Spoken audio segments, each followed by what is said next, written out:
कटोरा हो गया, वीडियो में आएगा, दिख रहा है।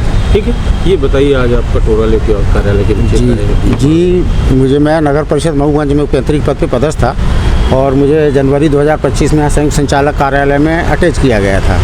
उसके बाद एक सीएम हेल्पलाइन के प्रकरण में 2 महीने बाद निलंबित कर दिया गया कि पाइपलाइन के ऊपर नगर पालिका द्वारा नाली बना दी गई है। उसके आरोप में मुझे यानी कि दोषी पाया गया और निलंबित कर दिया गया।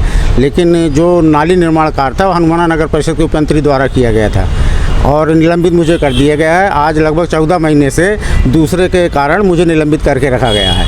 मेरे द्वारा कई आवेदन दिए गए, व्यक्तिगत भी मिला गया हूँ, सीएम हेल्पलाइन भी की गई है, लेकिन आज तक यहाँ संयुक्त संचालक कार्यालय से पिछले 1 साल से किसी प्रकार की कोई कार्रवाई नहीं की गई है। और 10 महीने से मुझे जीवन निर्वाह भत्ता भी देना बंद कर दिया गया है। कोई राशि किसी प्रकार की नहीं मिल रही है और एक निलंबित कर्मचारी को 3 महीने में आरोप पत्र दिया जाना चाहिए। 1 साल से सवा साल 1 साल 2 महीने से ऊपर हो गया है, कोई आरोप पत्र भी आज तक मुझे प्राप्त नहीं हुआ है, ना ही निलंबन से बहाल किया गया है। एक तो कार्रवाई, दूसरा जीवन भत्ता भी नहीं मिला। जी बिल्कुल, जीवन निर्वाह भत्ता तो किसी भी परिस्थिति में किसी को रोका ही नहीं जाना चाहिए, लेकिन बार बार यहाँ निवेदन करने के बाद, आवेदन देने के बाद कोई भी कार्रवाई नहीं की गई है। मुख्यमंत्री हेल्पलाइन में आपने शिकायत नहीं की था सर, 3 सीएम हेल्पलाइन शिकायत की थी उसी समय जब निर्वाह भत्ता रोका गया था, लेकिन तीनों सीएम हेल्पलाइन बिना मुझसे संपर्क किए फोर्स क्लोज कर दी गई हैं। एक कर्मचारी की ही सीएम हेल्पलाइन को फोर्स क्लोज कर दिया गया बिना कोई संपर्क किए। आपने कई दुकानों में जाके भीख मांगा? जी, अब सर यहाँ कोई सुनवाई नहीं हो रही है। 10 महीने से किसी प्रकार का वेतन नहीं मिल रहा है तो मजबूरी है, परिवार चलाना भी पड़ेगा और कुछ तो आगे कार्रवाई करनी पड़ेगी। भीख मांग कर ही अब गुजारा करना पड़ेगा। किस पोस्ट पर पदस्थ हैं आप? मैं उपयंत्री के पद पर पदस्थ हूँ।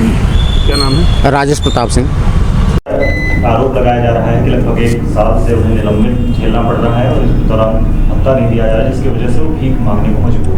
क्या आपका पक्ष है? अभी 4-5 दिन पहले इनके द्वारा ये मामला मेरे संज्ञान में लाया गया था और अभी मैंने भी कुछ दिनों पूर्व यहाँ पे ज्वाइन किया है और जैसे इन्होंने हमारे संज्ञान में मामला लाया तो उस संबंध में हम लोगों ने भोपाल भी बात की है और एक विस्तृत प्रतिवेदन आज उन्होंने मांगा है जो आज हम दोपहर तक भेज देंगे और उसके बाद शासन स्तर से इनके प्रकरण का निराकरण हो जाएगा। और इन द मीनवाइल हम लोगों ने मऊगंज भी बात की है, सीएमओ से निर्देशित किया है कि इनको भी तत्कालिक तौर पे अभी कुछ भत्ता, इनका जीवन निर्वाह भत्ता जारी कर दिया है तो संभवतः कल तक वो जीवन निर्वाह भत्ता भी उनके द्वारा जारी किया जाएगा।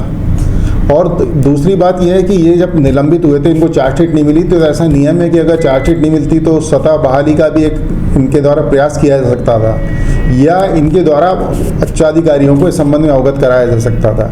अभी फिलहाल ऐसी कोई संज्ञान में बात नहीं है कि इन्होंने ऐसा कोई प्रयास किया है। अब हमारे स्तर से इस बात को एस्केलेट ऊपर कर दिया गया है और आने वाले 1 हफ्ते के अंदर इनकी समस्या का स्थायी रूप से निराकरण हो जाएगा। का अपना संतान के सुख से वंचित है? अब बहने संपर्क करी विंध्य क्षेत्र के विख्यात पहल टेस्ट ट्यूब बेबी सेंटर से।